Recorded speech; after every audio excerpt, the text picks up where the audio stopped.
안녕하세요, 석가모니입니다. 요새 보니까 임대주택 때문에 시끌시끌 하더라고요. 이게 얘기하기에는 조금 민감한 문제일 수 있는데 제 채널에서 이런 불편한 문제에 대해서 저는 얘기하는 걸 피할 생각이 없고 부동산 얘기를 계속 한다면 한 번은 짚고 가야 될 내용이어가지고 오늘 한번 얘기를 해보려고 합니다. 최근에 있던 이슈가 이촌동에 있는 한강맨션 재건축을 하는데 임대 세대를 한강변에 배치한다고 해가지고 크게 논란이 된 거예요. 언론에서 임대는 한강뷰, 집주인은 뒷동이라는 기사 제목으로 기사까지 나왔더라고요. 기사 내용을 보면 얼마나 화가 났는지 이런 계획을 보고 일부 조합원들이 조합 및 임원진 해임 총회까지 개최를 한다고 해요. 사실 이 아파트 조합원 입장에서 보면 자기 재산을 희생해가지고 임대 세대한테 한강뷰를 제공한다, 이거 솔직히 뒷목 잡을 일은 맞죠. 근데 저는 이걸 그냥 막 욕해서 해결되는 문제는 아니라고 생각을 해요. 당연히 조합원 개개인의 입장도 중요하겠지만 우리가 지금 한번 생각해 봐야 될 것은 정책 결정자들의 의사결정을 우리가 예측을 할 수 있어야 앞으로 어떤 방향으로 나아갈지 방향성을 잡을 수 있다고 저는 생각해요. 그래서 기존의 임대 아파트에 대한 그런 좁은 의견보다 좀 더 거시적이고 넓은 관점에서 이 상황을 한번 생각해 봐야 된다고 생각합니다. 먼저 저는 본질적인 내용으로 임대주택이 왜 필요하고 어디에 지어야 되는가, 이런 질문을 여러분께 던져보고 싶어요. 첫 번째로 임대주택은 효율성을 생각하면은 외곽에다가 대량으로 짓는 게 맞습니다. 대체로 중심부는 땅값이 비싸고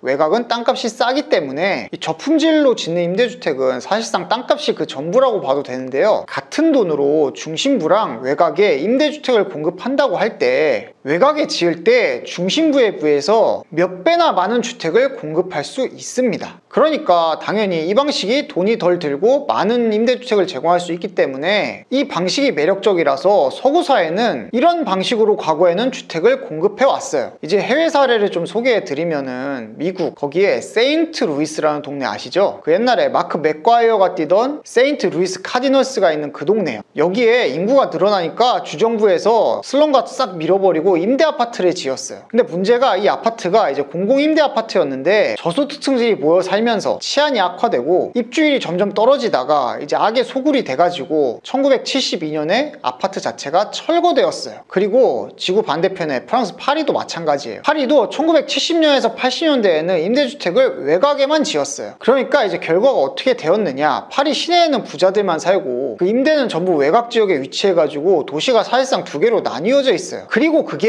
더 나아가면 사회적 갈등, 폭동, 치안 붕괴의 문제까지 이어지는 거죠. 그래서 결국 지금 프랑스 정부가 하는 일이 무엇이냐, 다시 도심 안에다가 임대 아파트 섞어 넣으려고 프랑스 정부에서 수십조씩 쓰고 있어요. 이런 식으로 외곽에 대규모로 임대 아파트를 배치하는 거는 당장은 저렴한 돈으로 최대한 많은 임대주택을 제공할 수 있는 장점이 있지만 결국 이렇게 지역의 슬럼화를 유발하기 때문에 이런 사례가 많아지면은 장기적으로 이 도시라는 게 분절되는 현상이 나타납니다. 이 도시가 분절된다는 개념에 대해서 조금 여러분이 알아듣기 쉽게 설명을 해드리면 소득 수준에 따라서 사람들 사는 곳이 나눠져 있는 현상인데요, 이렇게 되면은 시간이 지날수록 사회의 비용이 기하급수적으로 늘어나게 됩니다. 그래서 제가 OECD에서 연구해 놓은 내용을 좀 찾아봤는데 소득에 따라 주거지가 분리되면은 첫 번째로 범죄율이 오르고 다음으로 교육 격차가 커진다는 그런 연구 결과가 있어요. 실제로 뉴욕이나 파리에 임대주택 단지들이 슬럼화되면서 아무나 못 들어가는 그런 지역들이 생기고 이곳들이 점점 범죄 소굴화를 되는 것을 봤을 때 사회적으로 이걸 해결하려면 앞으로 천문학적인 비용이 든다는 거예요. 그래서 대한민국은 비교적 신흥 국가이기 때문에 서구의 이런 부작용을 미리 봐서 2000년대 초반부터 소셜 믹스 정책을 도입했는데요, 이 소셜 믹스라는 게 뭐냐면 아파트를 분양하면서 같은 단지 내에 임대 아파트를 같이 짓는 거예요. 이렇게 하니까 처음에는 임대동을 저기 떨어뜨려 가지고 같은 단지인데 떨어진 식으로 짓는 식으로 진행이 되었는데 이런 걸 보고 아예 동 안에다가 임대 아파트를 넣는 식으로 바뀌었습니다. 그래서 2010년 전후에 지어진 판교나 마곡 이런 데는 원래 임대 비율이 다른 지역에 비해 높고 재건축이나 재개발 같은 사업을 진행하면서도 용적률 인센티브 액티브를 미끼로 임대를 넣는 걸 강제하니까 이제는 신축급이면서 임대 세대가 없는 그런 아파트를 찾기가 점점 어려워지고 있어요. 뭐 이런 임대주택 문제에 대해서 엄청난 반발이 있는 것 저도 알고 있어요. 그러니까 내가 몇십억 원 주고 사서 입주한 아파트에 누구는 거의 공짜로 임대주택으로 살고 있다, 이러면 아 이거 너무 불공평한 거 아닌가? 라고 마음속으로 당연히 생각을 하잖아요. 근데 이제 여러분의 개인 단위에서는 뭐 그런 마음 저도 충분히 이해를 하는데, 우리 사회 전체적인 측면에서 보면 이렇게 임대주택 섞는 걸 받아들이지 않으면 장기적으로 상급제 하급제 격차는 계속 벌어집니다. 그러면 뭐 이게 옳다는 게 아니라 이제 국민의 뜻을 대의하는 정치인들이 사회 전체적 측면에서 어떤 선택을 할지를 한번 생각을 해보면 뭐 방향성은 명확한 거죠. 그거 제가 얼마 전에 대통령이 간담회를 하는 걸 보니까 야 니네 분양 손들어봐, 다음으로 임대주택 손들어봐, 이러면서 야 임대주택이 더 많네, 그렇게 합시다 그러던데, 이 민주주의라는 게 결국 머릿수대로 가는 건데 앞으로 이렇게 민주주의면 다 된다 이런 분위기로 갔을 때 우리가 임대주택에 대해서 이제 인정을 할 수밖에 없는 그런 시기가 온다 이거예요. 그러니까 이제 생각해보면 옆집에 분양세대와 임대세대가 어울려 사는 그런 구조가 더 이상 예외적인 게 아니라 이제는 그거를 현실로 받아들여야 된다는 거예요. 그리고 제가 이제 국토연구원 보고서 찾아보니까 소셜믹스 단지라는 게 초기에는 좀 갈등이 있지만 시간이 지나면서 지역의 이미지가 유지되고 또 이제 임대에 사시는 분들이 재산 생기고 돈 모으면 거기서 나가셔야 되니까 소비도도 좀 여기저기 많이 하고 다니시고 이래서 상권 활성화에 또 기여를 한다고 해요. 그러면 이제 여기서 우리가 투자해서 한번 생각해 볼 만한 내용들이 생겨요. 지금 대부분의 신축 아파트 단지에 임대세대가 거의 의무적으로 포함이 되어 있단 말이에요. 그러면 이걸 조금만 반대로 생각을 해보면 서울 시내 임대가 없는 신축 혹은 준신축 단지가 그래도 아직 있는데 그런 곳들은 엄청난 희소성이 생기는 거예요. 그러니까 뭐 올바른 방향이라 하기 어렵겠지만 어떤 단지는 임대세대가 없기 때문에 더 프리미엄이 붙는다, 이런 식으로 생각을 할 수 있는 거예요. 그러니까 이게 마치 뭐랑 비슷하냐면 그 아파트 세대당 주차 대수 몇 대인가 이거 있죠. 지금은 이제 세대당 한 대 이상 거의 주차가 무조건 들어가잖아요. 근데 갑자기 내년부터 이제 주차 대수를 세대당 마음대로 해도 된대. 그래서 막 새로 짓는 단지들이 주차 대수가 세대당 0.4대, 0.3대 이렇다 생각을 해보세요. 그럼 어떻게 되겠습니까? 주차 대수를 넉넉히 가진 아파트가 당연히 프리미엄을 받지 않겠습니까? 이거를 임대주택 비율에 적용해도 마찬가지예요. 어떤 아파트는 임대가 없기 때문에 프리미엄이 붙는다, 이런 발상이 나올 수밖에 없습니다. 그러니까 현실적으로 사람들이 임대가 있는 아파트를 피하고 하니까 결국 시간이 지나면서 임대가 없는 아파트들이 희소성을 갖게 되는 거예요. 특히 앞으로 이 사회적 여론도 그렇고 정치적 목적 달성을 위해서 임대 의무 비율이 늘어나면 늘어날지 줄일 것 같진 않고 정책적으로도 계속 강화될 확률이 저는 크다고 보거든요. 그러니까 이제 지금 시점에서